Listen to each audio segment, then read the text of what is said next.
Hola, muy buenas, muchas gracias, bienvenida Irene Montero al diario.es, candidata de Podemos a las elecciones europeas del próximo 9 de junio. Quería empezar un poco con la reflexión de que estas elecciones llegan en un momento muy singular en cuanto geopolíticamente, en un momento de avance reaccionario, no solo en Europa, sino en todo el mundo, en América Latina, y efectivamente las urnas pueden ser un reflejo de eso, ¿no? De ese momento que se vive de ola reaccionaria y que puede suponer también un retroceso en las políticas de estos años. Entonces me gustaría que me comentara cómo ve eso.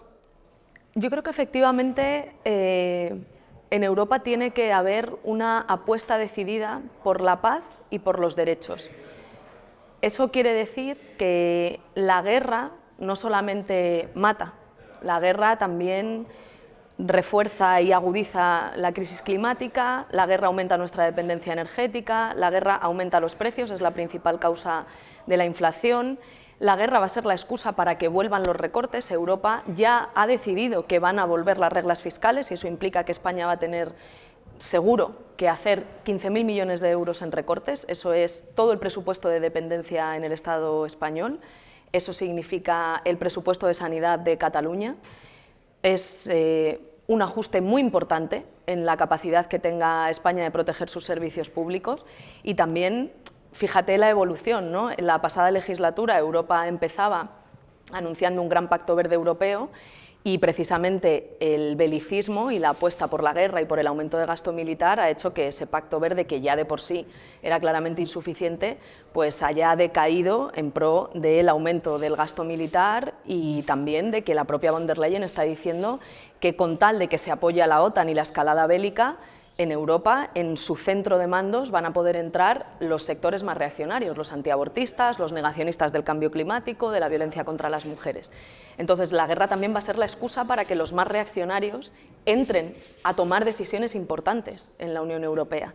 Solamente con paz vamos a poder tener una economía que refuerce los derechos y que permita que abandonemos y prohibamos las zonas de exclusión LGTBI o que avancemos en derechos feministas o que en lugar de hablar de recortes hablemos de un suelo mínimo de inversión social y por tanto que podamos hablar de una Europa que garantiza los derechos para la gente que vive en ella. Por tanto, sí, estamos en un momento después de un ciclo de 10 años en los que yo creo que en todo el mundo se han dado muchos gobiernos populares y muchas victorias por parte de los sectores democráticos y de los sectores populares que parecían imposibles, no solamente en Europa, o el caso del primer gobierno de coalición en España, también en América Latina, con los gobiernos de Petro, México, Chile.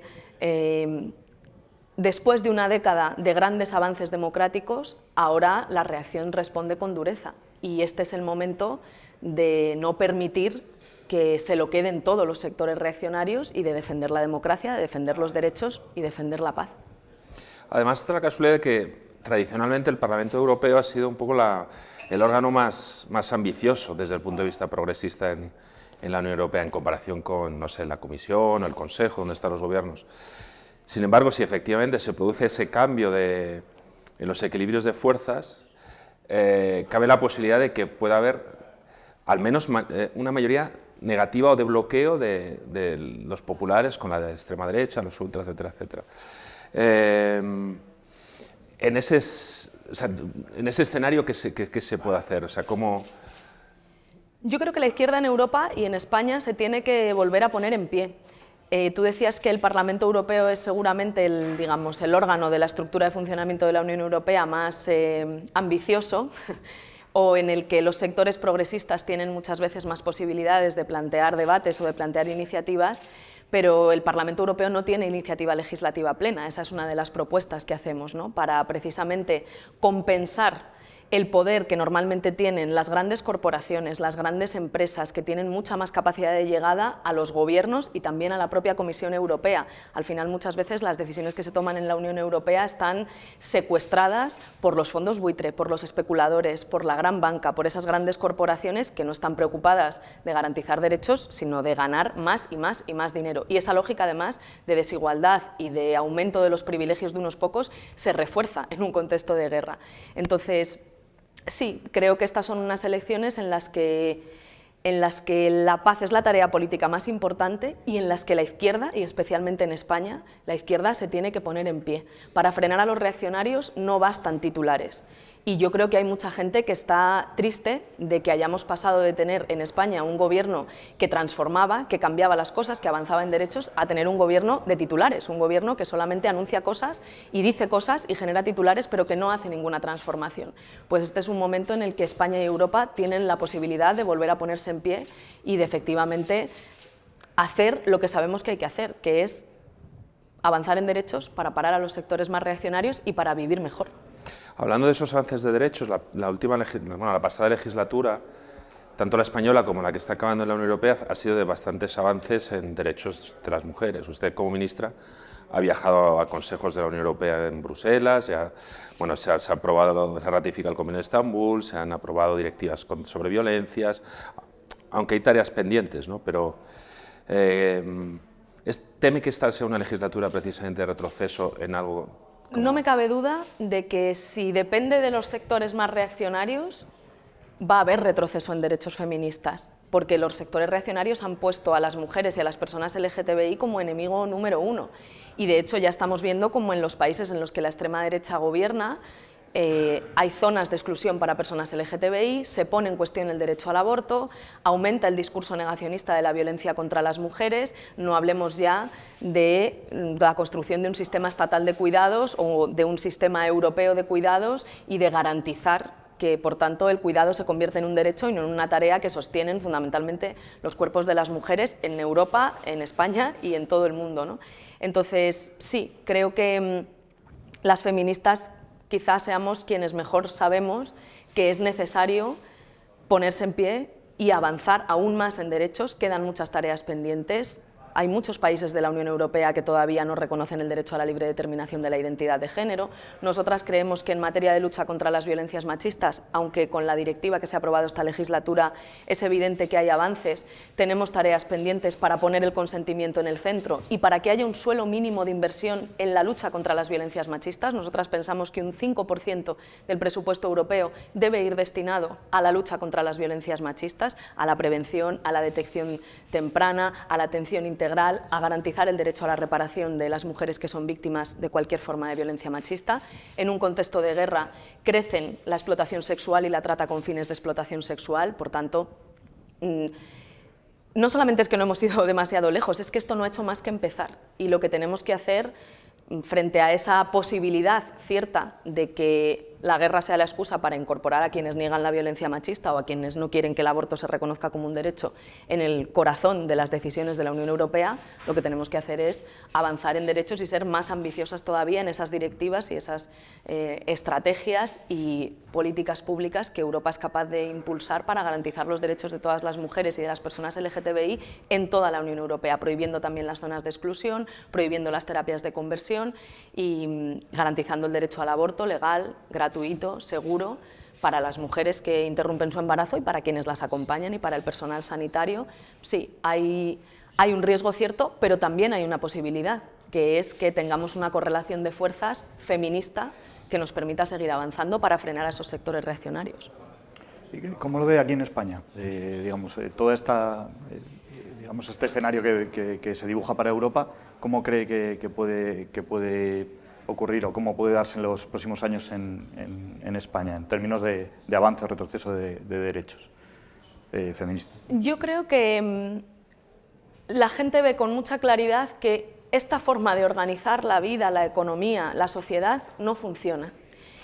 Y también que en los últimos años, después de un empuje muy fuerte del feminismo, de los sectores populares, de los movimientos sociales, que ha conseguido que cosas que parecían imposibles sean posibles, desde un impuesto a las grandes fortunas a una ley trans o a una ley de vivienda, ahora estamos en un momento en el que hay un reforzamiento del bipartidismo que en realidad es un reforzamiento de que las cosas se queden como están. Y por eso creo que hay muchos sectores progresistas que están en una cierta resignación, ¿no? Pensando, bueno, pues Se pudo, pero ya no se puede. Los límites del sistema son demasiado fuertes y las cosas no se pueden cambiar, ¿no? Así es la vida y hay problemas que no van a tener solución y que no se pueden solucionar a través de la política. Eso es lo que yo creo que genera más distancia de mucha gente humilde y de mucha gente, bueno, pues que tiene valores progresistas y que quiere una vida justa y que quiere una vida con derechos y que la sanidad pública funcione y que la educación pública funcione y que no nos asesinen por ser mujeres. Creo que hay un cierto planteamiento de si es posible seguir transformando. Y esa yo creo que es una tarea ahora mismo de las izquierdas en España. Demostrar lo que venimos 10 años demostrando, que claro que se puede. ¿Es difícil? Sí. Estos 10 años también nos han enseñado que es muy difícil transformar y que hay un gran coste político, pero se puede. Entonces, esa resignación o esa conciencia de los límites yo creo que nos tiene que servir para empujar la esperanza con más capacidad aún de transformación, porque cuando tú eres consciente de las dificultades, también eres más capaz de enfrentar la tarea, ¿no? Ya no vas con tanta inocencia o con tanta ignorancia de las baches que te puedes encontrar en el camino.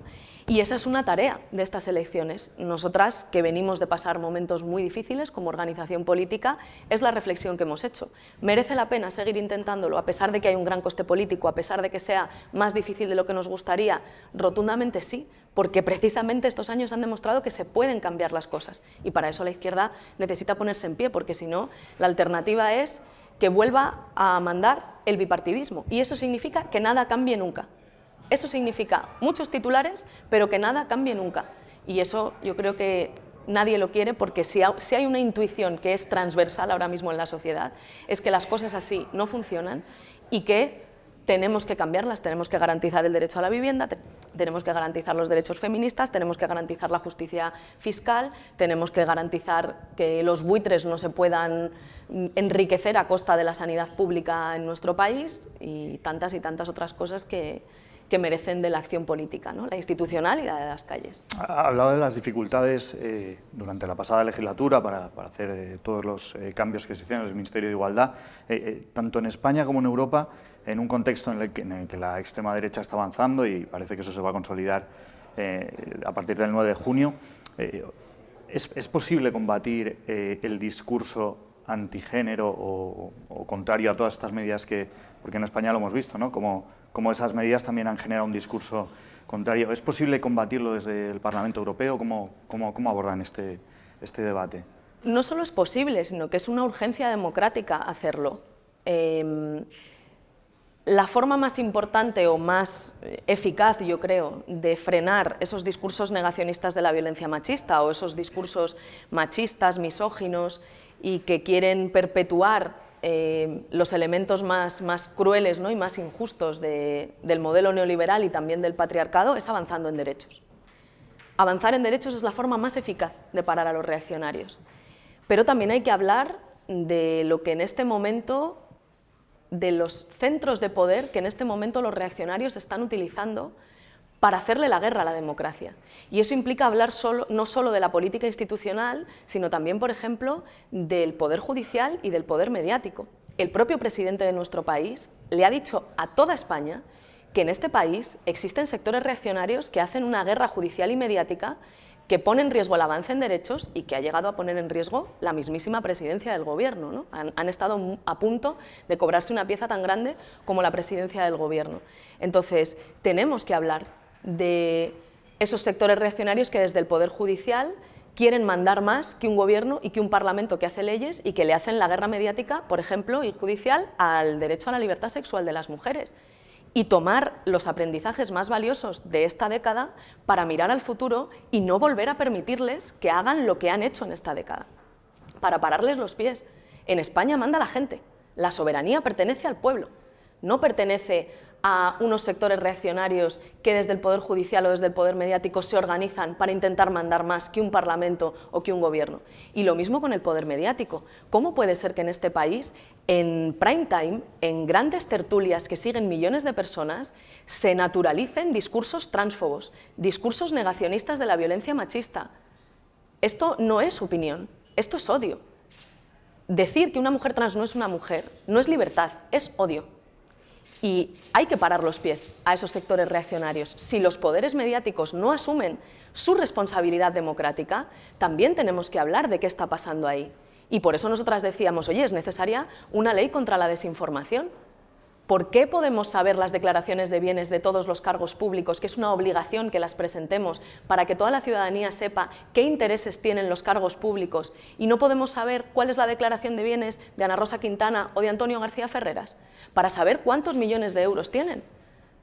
Ana Rosa Quintana no es una periodista cualquiera, es una de las jefas de una de las principales productoras de televisión de este país. Tiene 44 pisos turísticos. A lo mejor que la gente sepa que Ana Rosa Quintana es propietaria de 44 pisos turísticos y que usa la vivienda para especular y no para vivir, nos da buena cuenta de por qué en sus programas se habla mucho del riesgo de la ocupación, cuando en realidad el problema de la vivienda en España tiene que ver con que los alquileres son imposibles y que los buitres y los especuladores están acaparando ilícitamente la vivienda. Yo creo que tenemos que hablar con claridad de lo que hasta ahora ha sido una auténtica ley del silencio, que es hablar de quién manda y de quién quiere mandar más que quienes se presentan a las elecciones para hacer políticas públicas. Y esa es también una tarea democrática de primer orden que a veces tiene un coste político, pero que es necesaria abordar si queremos proteger la democracia. Hablaba antes, hace un momento, de la performatividad de los discursos. Se dice que el discurso del miedo siempre despierta los peores instintos. Estamos, digamos, o por lo menos se dice que estamos a las puertas de una guerra o de un escenario belicista, y siempre parece que después de la enunciación de una idea viene esa materialización, ¿no? Viene el discurso para luego. No sé cómo analizan este contexto en un momento en el que el Parlamento Europeo también va presumiblemente a girar a la derecha y hay un discurso, digamos, en el mainstream en el que se habla de esos tambores de guerra, se empieza a decir que vamos a un escenario mucho más bélico que el que teníamos hasta ahora. Es que Europa está fracasando en su capacidad de parar la guerra. Europa puede parar la guerra. Europa puede poner todos sus esfuerzos diplomáticos y también de conocimiento y de aprendizaje a lo largo de la historia, la mejor tradición democrática de los pueblos de Europa, para hacer la paz, para dejar de ser cómplices del Estado genocida de Israel, para dejar de ser cómplices políticos, militares, mediáticos, de un genocida como Netanyahu.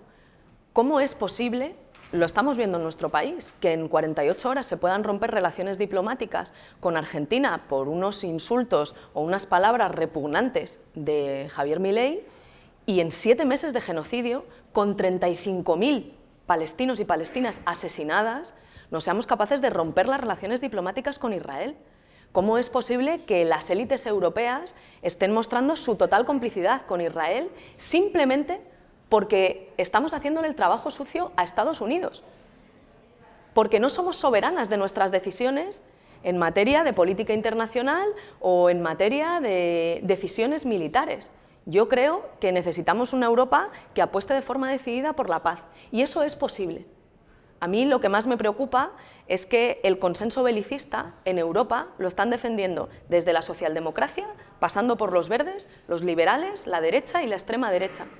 Necesitamos una voz firme por la paz, necesitamos romper ese gran consenso europeo que hay ahora mismo por el aumento del gasto militar, por los esfuerzos bélicos, vendiéndonos la moto de que la guerra es inevitable. No, la guerra es una decisión política, y lo que estamos comprobando es que nos dijeron hace 2 años, como nos dijo el señor Borrell, jefe de la diplomacia europea, que la guerra se paraba con más guerra, y es mentira, nos han mentido.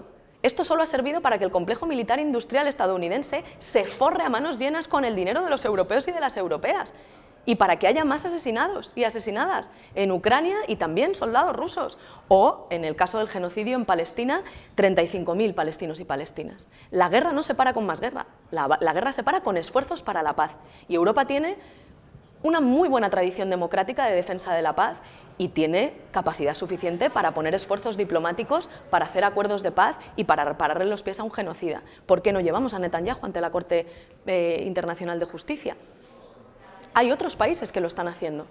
Pues yo creo que ese es el camino que tiene que seguir Europa, que también es un poco volver a sus orígenes, ¿no? a los motivos fundacionales de la Unión: el antifascismo, el respeto de los derechos humanos, la garantía de que las personas venimos al mundo para vivir, no para sufrir, ni para que los buitres, los especuladores, la gran banca o el complejo militar industrial nos impongan decisiones sobre nuestras vidas. Esa es, yo creo, lo que se está jugando Europa en estas elecciones. Habla de Palestina, el gobierno está, bueno, Pedro Sánchez anunció el otro día que se reconocerá el Estado palestino el día 28.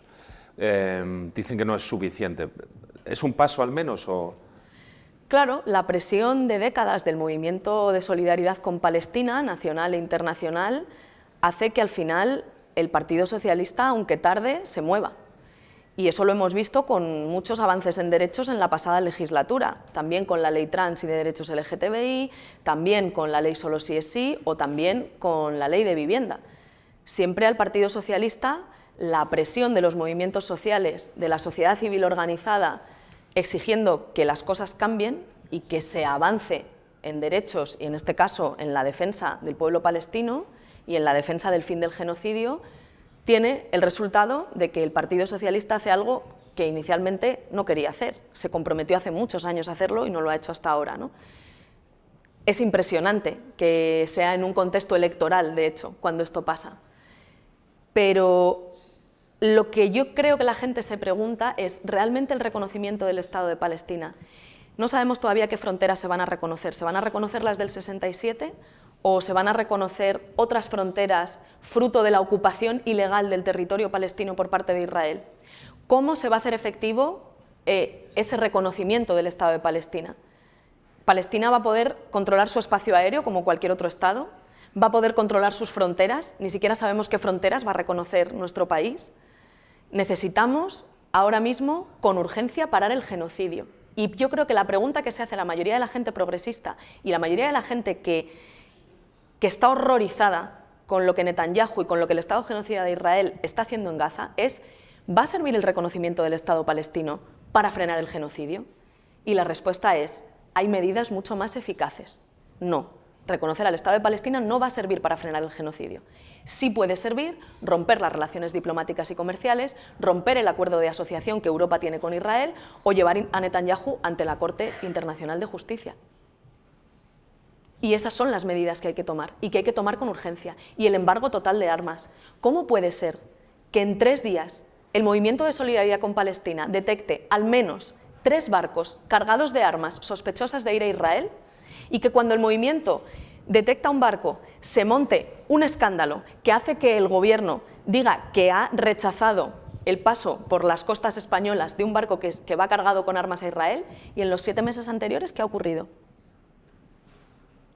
Si hay 3 barcos en 3 días, todo parece indicar que esa es una ruta que no se acaba de abrir, que es una ruta estable. ¿Está siendo España un país de tránsito en las armas que terminan siendo usadas para masacrar al pueblo palestino?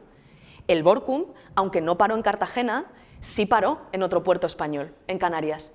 ¿Nos hemos asegurado como Estado de que esas armas no están llegando a Israel porque ya han hecho tránsito en un puerto español? ¿O solamente buscamos el titular? Yo creo que eso es lo que está esperando la gente.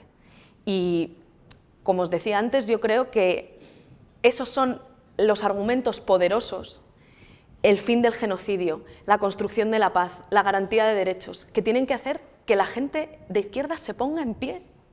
Que la gente de izquierda se ponga en pie. Nos estamos jugando mucho. No podemos permitir que el bipartidismo vuelva a hacer solo titulares, pero para que nada cambie. Porque lo que se está jugando el mundo es mucho, es la forma en la que queremos vivir. ¿Queremos que el mundo sea para el más cruel, para el más injusto, para el más bruto, que pueda cargarse todos los consensos internacionales construidos durante décadas, o queremos que la vida sea para poder vivir? Pues yo creo que merece la pena luchar juntas para que las cosas cambien, no para que las cosas se queden como están, porque como están no funcionan.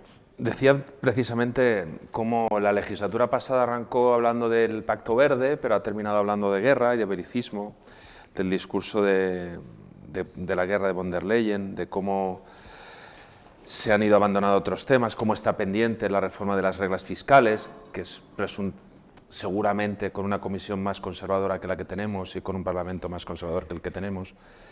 Pero también se ha colado en esos últimos meses de legislatura un pacto migratorio que tiene mucho de agenda conservadora. Quiero decir que ya en la última fase de esta legislatura la extrema derecha ha sido capaz de meter su agenda. Claro que sí. Y precisamente por eso nosotras insistimos en que la paz es la tarea política más importante. La medida económica, la medida social, la medida política más importante en este momento es la paz. Porque con la guerra viene el aumento de la desigualdad, con la guerra viene la pérdida de derechos feministas, de derechos civiles, de derechos políticos. Con la guerra va a venir el aumento de los beneficios de la gran banca, que ya lo estamos viendo, que es que ya están ganando más ahora que los años anteriores, o las grandes empresas energéticas. Entonces, el pacto migratorio es otro buen ejemplo de ello. Hace, no sé si es 1 o 2 días, salía una investigación que es gravísima, que decía que Europa y España están pagando dinero a terceros países, Marruecos, Túnez, Mauritania, para que detengan ilegalmente a personas por perfil racial y que las dejen tiradas en el desierto, para evitar que lleguen a nuestras fronteras. Eso es una violación no solamente de los derechos humanos, es decir, no solamente es una auténtica vergüenza insoportable de sostener para cualquier ser humano en el plano ético o en el plano moral, eso es también una violación del derecho internacional. Entonces, Europa tiene que recuperar los grandes principios, ya no políticos, de vida. Ningún ser humano es ilegal. El problema que tiene Europa no es que migre gente, no es que quiera venir gente a nuestros países. El problema que tiene Europa es que los fondos buitre y los especuladores están echando a la gente de sus barrios, de sus ciudades, acaparando la vivienda para especular. Pues si las casas son para vivir y no para especular, prohibamos que los fondos buitre compren vivienda. Los buitres y los especuladores están haciendo negocio con las macrogranjas que consumen un montón de recursos hídricos. Eso hace, por ejemplo, es una de las principales causas de la sequía en Cataluña. Pues necesitamos que los fondos buitre no puedan abrir nuevas macrogranjas, ni las grandes corporaciones, o que no compren tierra en Europa, que se vayan a robar a otro lado. El problema que tiene Europa no es que venga gente, el problema que tiene Europa es que están viniendo buitres y especuladores, y es a esos a los que hay que echar. Y en materia de pacto antimigratorio nosotras lo tenemos clarísimo, hay que derogar ese pacto. Ese pacto permite además violar los derechos del niño y de la niña, los derechos de la infancia, hacer identificaciones a niños y niñas de más de 6 años, y detenciones ilegales. ¿Pero en qué mundo queremos vivir? Por favor. Es que además ni siquiera me vale el argumento de es que las personas migrantes vienen a trabajar y aportan con sus impuestos. Oiga, por favor, vayamos a la raíz, vayamos a lo importante, que ningún ser humano es ilegal. Que sí, que ese argumento está muy bien, pero que aquí de lo que estamos hablando es de que, honestamente, el mundo no funciona. El mundo no funciona. Las cosas tienen también una parte de compromiso, no sé, con la vida y con que al final tú te plantees, pero vamos a ver, yo lo que quiero es vivir en un mundo en el que la gente que más quiero tenga los mismos derechos que la gente que no conozco de nada y que podamos vivir y ser felices. Y para eso, ningún ser humano es ilegal, tiene que ser la política migratoria de la Unión Europea, no una política que efectivamente comparte la socialdemocracia, pero es la propuesta política de la extrema derecha. Es que si seguimos por ese camino, la derecha y la extrema derecha mandan aunque no gobiernen.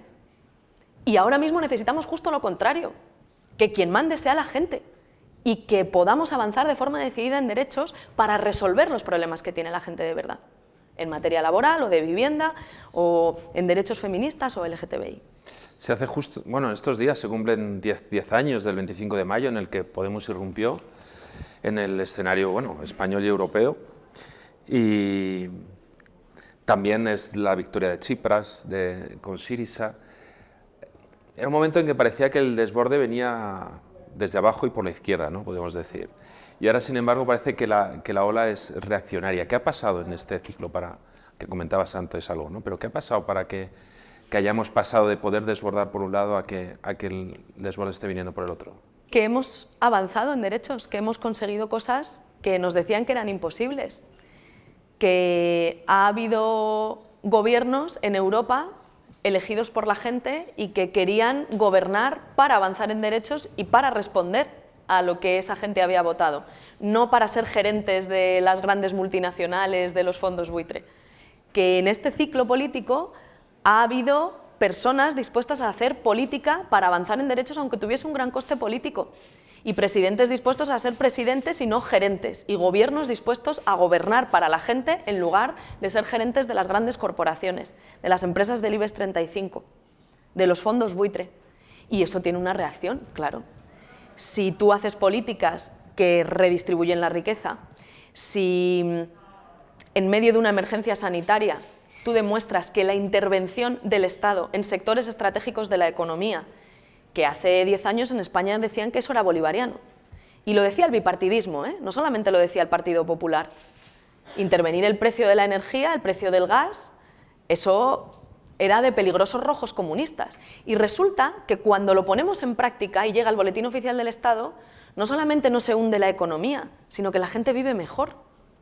Claro que con eso hay una reacción, porque cuando se redistribuye la riqueza, cuando lo público toma las riendas de las decisiones y en lugar de priorizar el negocio cruel con los derechos de las personas se prioriza garantizar derechos, hay quien pierde. Para saber quién pierde hay que preguntarse quién gana con la injusticia. ¿Quién está ganando con la injusticia? Pues miren ustedes los beneficios de la gran banca.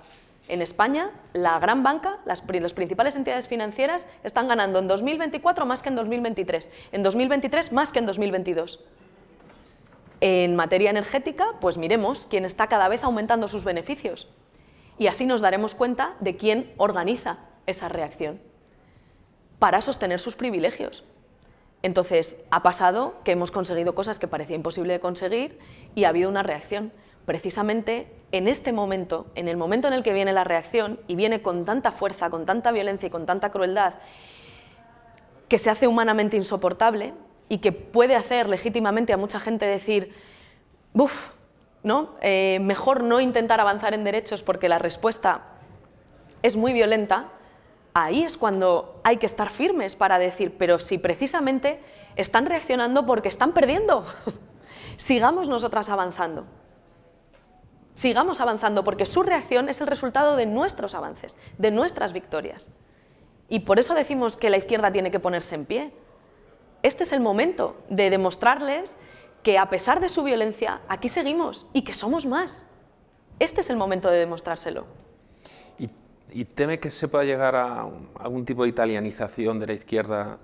En Portugal también han tenido un resultado modesto en las últimas legislativas.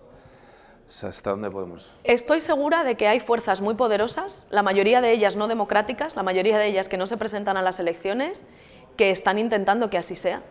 Claro, que haya mucha gente de izquierdas paseando por las calles, tomándose, no sé, una cerveza en un bar, pero que a la hora de votar solo puedan votar a opciones políticas que estén dispuestas a asumir los límites que nos marcan las grandes entidades financieras, los corruptos, las grandes empresas energéticas. Sí, estoy segura de que ese es su plan. Sí, volver a una situación en la que parezca que algunas cosas cambian para que nada cambie. Sí, ¿les vamos a dejar que eso pase? Yo no, yo tengo ganas de seguir peleando, con mucha conciencia de que es difícil, desde la modestia absoluta de conocer, ¿no? y de saber las fuerzas con las que contamos.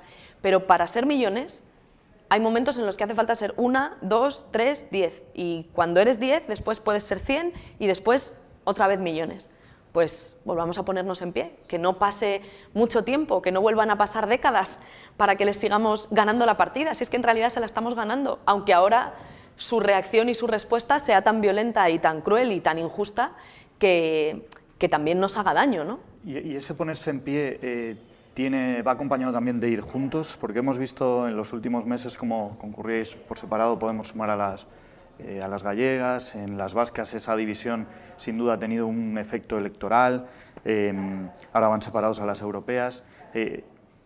¿Podemos ver en el futuro un escenario en el que se vuelva a la unidad? ¿O no? Yo creo que ahora mismo la tarea es política, la izquierda se tiene que poner en pie y eso es una tarea política. La gente tiene que estar dispuesta a seguir avanzando y a defender los derechos que ya hemos conquistado y los avances democráticos que ya hemos hecho. Esa es una tarea política, no de carácter organizativo o de acuerdos electorales. Pero para responder a tu pregunta, hay muchas formas de colaborar. Una de las cosas, yo creo, más importantes de la pasada legislatura, del primer gobierno de coalición, fue que conseguimos articular una mayoría progresista y plurinacional que es la responsable de sacar adelante los principales avances en derechos. Esa alianza que se construyó entre Unidas Podemos, Esquerra Republicana de Cataluña, Bildu, el BNG, a la que se incorporaba también el Partido Nacionalista Vasco, Junts a veces. Esa mayoría progresista y plurinacional es la que ha permitido los grandes avances. Y no somos fuerzas que nos hayamos presentado juntas a las elecciones. Hay muchas formas de hacer juntas las cosas. Justo en estas elecciones europeas, todo el mundo tiene que tener claro que todo voto cuenta, ningún voto se pierde, la circunscripción es única y ningún voto se pierde. Por tanto, pueden votar a la opción que prefieran, no opera el voto útil. Pero, en todo caso, mi opinión para lo que pueda venir después es que la tarea es política en este momento. Hay que ponerse en pie, hay que estar dispuestas a seguir avanzando en derechos. Y a partir de ahí las formas de colaborar y de trabajar son muchas, múltiples y diversas. Y algunas de las fórmulas que han sido más capaces de hacer transformaciones, porque al final la política se mide en su capacidad de actuar, se mide en hechos, no en voluntades ni... Ha sido una alianza entre formaciones políticas que nunca nos hemos presentado juntas a las elecciones, pero que hemos sido capaces de sostener esas transformaciones y de sostener una legislatura que al principio nadie daba un duro por ella, ¿eh? Todo el mundo decía que era una legislatura que iba a ser inestable, que iba a ser difícil. Hubo muchos sectores interesados en construir ese relato del ruido y al final yo creo que con el paso del tiempo la gente se da cuenta de que el problema no era el ruido. Ahora sigue habiendo ruido y no hay avances en derechos. Y en esa legislatura hubo estabilidad, avances en derechos, presupuestos en tiempo y forma y una mayoría progresista y plurinacional, además de una coalición de gobierno que funcionaba, que gobernaba, no un gobierno que está solo preocupado de sacar titulares. Eso es lo que tenemos que conseguir volver a poner en pie, la capacidad de transformación. Y para eso, bueno, podemos con mucha humildad, pero también con mucha determinación, pues ponemos a disposición de la gente lo que mejor sabemos hacer, que es ocuparnos de las tareas de transformación. Yo creo que todo el mundo sabe, le gustemos más o menos, que allí donde está Podemos pasan cosas. Nosotras calladitas y quietecitas no estamos. Nosotras donde estamos, las cosas pasan. Incluso aunque nos digan que son imposibles, persistimos hasta que pasan. Y yo creo que esa es la tarea que hay ahora, volver a recuperar las posibilidades de transformación en España y también llevarlas a Europa para conseguir que haya paz y que haya más derechos. Se lo preguntaba porque es verdad que quizá nos estamos adelantando un poco en el tiempo, pero hablaba de que en estas elecciones es cierto que no penaliza, por lo menos en términos de sistema electoral, no penaliza la división, pero es cierto que en unas generales, tal y como está configurado el sistema electoral, no sé si yendo separados Podemos y Sumar tendríamos, por ejemplo, un gobierno de coalición ahora mismo. Entonces, no sé cómo cree que eso lo puede percibir también el votante, si hay un clima de desafección alrededor. Cuando habla de poner en pie a la izquierda, ¿cómo afecta eso también al votante? Ver a dos formaciones que programáticamente quizá no tienen tantas diferencias, que van por caminos separados y... Fíjate que a mí esa pregunta nunca me la hacen respecto a un posible acuerdo con el Partido Socialista, cuando sí hemos sido capaces de gobernar juntas y de tener un acuerdo de gobierno. Con esto quiero decir ¿hay tantas diferencias entre Podemos y Sumar como entre Podemos y el PSOE y el Partido Socialista? Yo creo que esa pregunta la responde la gente. Yo te puedo hablar de Podemos, que hemos pasado efectivamente unos meses muy difíciles y que hemos tomado una decisión política, que es que merece la pena seguir transformando este país, que es necesario y que es urgente y que estamos dispuestas a asumir esas tareas si la gente nos vota y si la gente apuesta por volver a poner en pie una fuerza política capaz de asumir esas tareas de transformación. Todo lo que después pueda venir, como te decía antes, hay muchas formas de colaborar y de garantizar que los números dan. Algunas pasan por acuerdos electorales y otras pasan por acuerdos postelectorales. Y bueno, lo cierto es que hemos tomado caminos diferentes y que yo de lo que puedo hablarte es de lo que Podemos ha decidido. Podemos es una fuerza que nace para cambiar todo lo que tiene que ser cambiado. Eso puede sonar idealista, pero yo prefiero ser idealista que ahogarme en la resignación, sobre todo porque sé que es posible cambiar las cosas, porque lo hemos visto con nuestros propios ojos, toda España lo ha visto con sus propios ojos. Que nos han dicho tantas veces que una cosa no era posible y al final ha llegado al Boletín Oficial del Estado, que aunque ahora sepamos mucho mejor que hace 10 años lo difícil que es, sabemos también que se puede. Y solamente saber que se puede merece la pena intentarlo.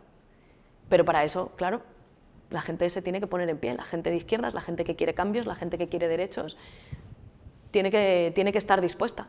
Y esa además no es una disposición que sea solo a votar, es una disposición a votar y es una disposición también a dar esa pelea en el día a día, en lo cotidiano, a que cuando viene un compañero de trabajo y te dice, fíjate esta ley de vivienda que le va a robar las casas a mi madre, le diga, no, no. El que te está robando la casa es el fondo buitre, el que te está robando la casa es Ana Rosa, que tiene 44 pisos con los que especula en toda España. Y lo que está haciendo el gobierno es garantizar que las casas son para vivir y permitir que los ayuntamientos o las comunidades autónomas puedan regular el alquiler, el precio del alquiler en las zonas de mercado tensionado, porque las casas son para vivir. Eso es una disputa cultural, una defensa permanente de los avances en derechos que necesitamos que haga la gente en nuestro país, porque si no solo hablan los reaccionarios, que ya tienen mucho más poder mediático que la gente de izquierdas, que ya tienen mucho más sectores reaccionarios del Poder Judicial dispuestos a hacerle la guerra a la democracia. Por tanto, pues nosotras tenemos que usar las herramientas para transformar que tenemos. A lo mejor no tenemos tanto poder como una entidad financiera o como, pues eso, como los sectores reaccionarios que se organizan desde el Poder Judicial o desde el Poder Mediático, pero tenemos la fuerza de estar juntas y eso es lo que hace avanzar la historia. Y personalmente, ¿qué es lo que le llamó a presentarse, a dar esta batalla en las europeas?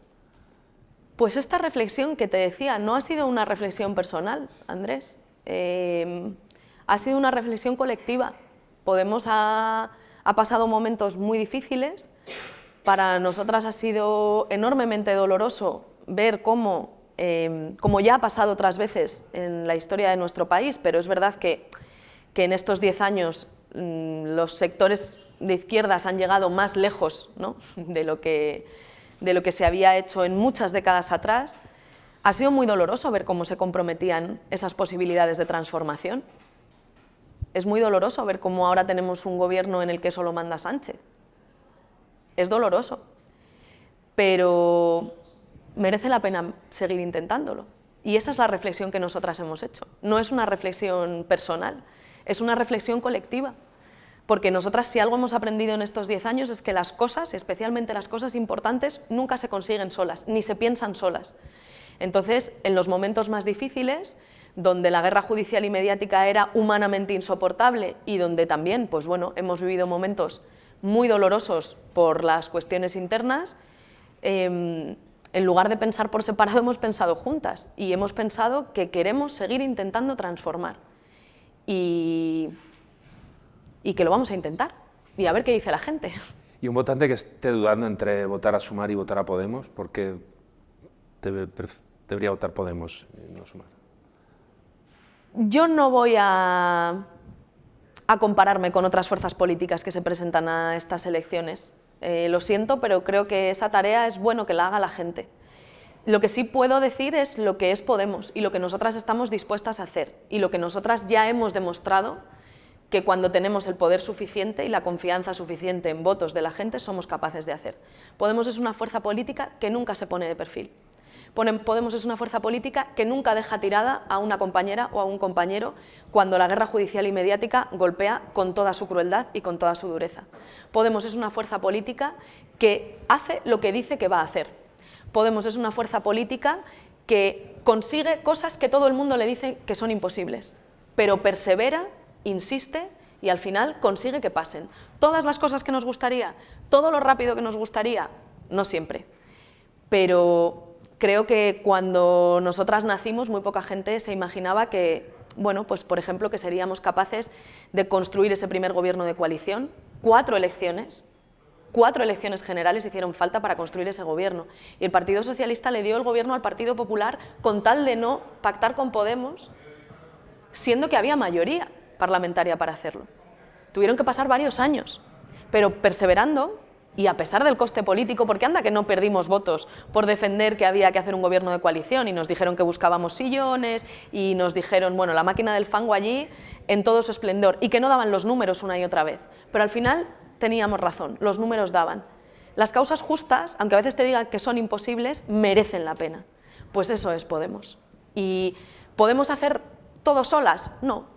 Vamos a tener que llegar a acuerdos con otras fuerzas. Hemos llegado a acuerdos con el Partido Socialista para gobernar, siendo fuerzas diferentes y que cumplimos diferentes tareas en el ámbito progresista. Pero aunque no podamos solas, también es necesario que haya una fuerza política dispuesta a asumir las tareas de transformación. Otras fuerzas políticas tendrán otras funciones, pero la de Podemos yo creo que ha quedado demostrado que allí donde estamos las cosas pasan. Este jueves el CIS apuntaba a que Podemos podían estar entre 2 o 3 escaños. ¿Le parece una buena cifra? ¿Cuál sería una cifra mala? ¿Cuál sería una cifra...? No nos vamos a conformar con ninguna cifra y para nosotras en estas elecciones el buen resultado depende más del efecto político que del número de escaños. Te pongo un ejemplo. Unidas Podemos, con 75 escaños, no logró convencer al Partido Socialista de hacer un gobierno de coalición, daban los números pero no fue posible, y sin embargo con 35 escaños sí, y eso nos permitió transformar. Por tanto, no siempre es una cuestión del número de escaños. Por supuesto que eso es importante y nos presentamos a las elecciones para sacar cuantos más escaños mejor, porque cuantos más escaños tienes, más fuerza tienes. Pero influyen también otras cuestiones. Para nosotras el buen resultado político es que de estas elecciones podamos llevar, por supuesto, una voz de defensa de la paz y de avance en derechos en Europa y que en España se ponga en pie de nuevo una fuerza política capaz de transformar. Ese es el resultado político que nosotras buscamos con estas elecciones. Que la gente de izquierdas se decida a ir a votar, que se ponga en pie, no solo para votar en estas elecciones, sino para seguir sosteniendo el proceso político en los próximos años. Como dice siempre Yone, ser más útiles en los próximos 10 años de lo que ya hemos sido en estos 10. Entonces, el efecto que nosotras buscamos es un efecto político, que estas elecciones permitan poner en pie de nuevo una fuerza con capacidad de transformar las cosas. ¿Y el plan es estar allí la legislatura, los 5 años? Eso es imposible de saber, pero yo puedo asegurar que todas las que vayamos de Podemos al Parlamento Europeo no vamos a estar ni calladitas ni paraditas, vamos a hacer mucho trabajo y también mucho ruido, lo reivindico. El silencio es un cómplice siempre de las injusticias, el silencio es cómplice de los privilegiados, pues nosotras queremos ir para hacer con nuestras fuerzas, cuantas más tengamos mejor, que las cosas cambien. Y además, bueno, por suerte tenemos un gran equipo, ¿no? La persona que me sigue es Isa Serra, que vamos, no puedo más que decir cosas buenísimas de ella, que es una excelente militante y que está dispuesta a dar todas las peleas, por imposibles que parezcan. Y vamos con Serín Vallé, que es una persona que necesitamos para poder defender que ningún ser humano es ilegal. Y vamos con Marc Ambroyé, que lleva desde que nació defendiendo los derechos de las personas trans, una de las impulsoras de la ley trans andaluza. Se ha comido detenciones por la ley de peligrosidad social innumerables y aquí sigue peleando por los derechos de las personas trans y de las personas LGTBI. Diego Cañamero, porque también es verdad que en Europa hay una parte muy importante del presupuesto europeo que se dedica a las políticas agrarias. Y bueno, vamos a por todas.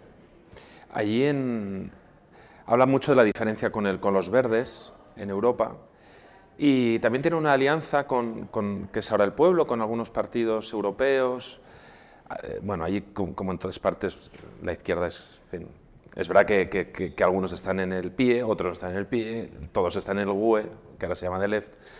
¿Hay planes para formar otro grupo distinto con ahora el Pueblo separado a The Left? Bueno, tú sabes bien que en estos años hemos construido muy buenas relaciones de confianza y de trabajo compartido con los principales partidos de la izquierda europea y que, por supuesto, para nosotras reforzar esa dinámica de trabajo compartido es una de nuestras prioridades, porque pensamos que juntas vamos a tener más fuerza para poder defender todo lo que tiene que ser defendido en Europa, ¿no? Y más en un contexto en el que puede que los reaccionarios estén muy fuertes. Entonces, cómo se concrete eso tendrá que verse también después de las elecciones y viendo cuáles son los resultados que ha tenido cada formación, pero sí, nuestra voluntad de seguir fortaleciendo esa dinámica de colaboración que ha sido enormemente útil en este tiempo y en la que además nosotras nos sentimos muy orgullosas de ser una fuerza articuladora, lo vamos a defender, sí. Además, me parece que justo en este momento en el que, por ejemplo, es tan difícil defender la paz en Europa, en el que hasta sectores que se autodenominan progresistas, como la socialdemocracia o los verdes, están poniendo banderas del Estado genocida de Israel así de grandes en sus sedes y están mostrando absoluta complicidad con el Estado genocida, pues yo creo que es más importante que nunca también cuidarnos entre las que, aunque ahora estemos en minoría, estamos lanzando un mensaje claro de defensa de la paz y de defensa del pueblo palestino frente a un Estado no solamente genocida, sino una potencia ocupante desde hace décadas reconocida por Naciones Unidas, que es que esto no es una valoración, no sé, subjetiva de la izquierda, que Naciones Unidas dice claramente que Israel es una potencia ocupante de la inmensa mayoría del territorio palestino. Entonces, pues ahora más que nunca, claro, las voces firmes por la paz nos tenemos que cuidar las unas a las otras y fortalecer nuestra capacidad de trabajo conjunto. ¿Y Podemos, a partir del 10 de junio, qué tareas puede tener una vez que pase estas elecciones, que parece que en principio, salvo que convocara Sánchez, no hay previstas más elecciones hasta dentro de 2 años? Si conseguimos poner en pie de nuevo a esa fuerza política capaz de transformar, eso va a hacer que las tareas se vean con mucha claridad, independientemente de que tarde más o tarde menos una siguiente convocatoria electoral. Nosotras ahora mismo tenemos una fuerza modesta en el Parlamento, pero con esa fuerza modesta a veces estamos consiguiendo cosas más importantes que si tuviésemos uno o varios ministerios. Hace muy poquito el Gobierno trató de colarnos un recorte por la puerta de atrás para las futuras pensiones de las personas que cobran el subsidio por desempleo. Cuando les dijimos que no íbamos a votar ese Real Decreto porque incluía un recorte, nos dijeron de todo. Ahí la máquina del fango se puso en funcionamiento de manera espectacular. Nos dijeron que mentíamos, que no había recorte, que no era por motivos políticos nuestro voto, y después se demostró que había un recorte y el Gobierno lo ha tenido que eliminar para poder contar con nuestros votos. Llegaron a decir que estábamos perjudicando a los trabajadores cuando es una norma que iba a entrar en vigor, se apruebe ahora o se hubiese aprobado hace meses, iba a entrar en vigor ahora, en junio, ¿no? Entonces, bueno, pues mira, para eso sirve Podemos, incluso con unas fuerzas muy modestas y en un momento muy difícil, para que haya avances en derechos y para, si a alguien se le ocurre proponer un recorte o proponer un retroceso en derechos, decir que por ahí no, que los votos de Podemos sirven para más derechos, no para hacer recortes. Muchas gracias. Muchas gracias. Ya estaríamos. Gracias.